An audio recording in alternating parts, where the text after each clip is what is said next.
The Carlee Russell case has caught the attention of the nation for the last week. It was a week ago she vanished on I-459. Carlee telling police she stopped to help a child on the side of the road and then she was kidnapped. She would escape days later in West Hoover. Carlee says she ran through the woods until she made it back home. That was late Saturday night. Hoover police do not believe a child was on the side of the road at any point. Carlee's call was the only report they received last week. So what's next? WPTM 13's Lisa Crane has been following this story closely for the past week. She joins us live again in Hoover this evening with an interesting perspective tonight on just about everything that we know so far. Yeah, so many shocking details came out of that press conference yesterday. It was a lot to process, but we know police are still investigating this case. They did tell us yesterday they really couldn't corroborate any of the details Carlee Russell had given them.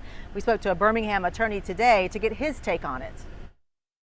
That's what I think happened. Eric Guster spent years as a criminal defense attorney. He says, like the rest of the country, he was pulled into the Carlee Russell case. He says while police didn't come out and say it at the press conference, the message was clear. She said she was kidnapped and the kidnapping didn't happen. Our citizens are safe. There's not a kidnapper out there. So they use every almost synonym for lie except saying she lied. He says the search for Carlee wasted the time and money of law enforcement and concerned community members. The father of murder victim Anaya Blanchard wrote about it on his Facebook page, saying his wounds had been reopened and it wasn't okay to bring his family into the search. Imagine going and searching for someone and they're off doing something else and they're never in danger. And you're thinking about saving this person's daughter and yours was not saved. Beyond angry, super livid, that would be me.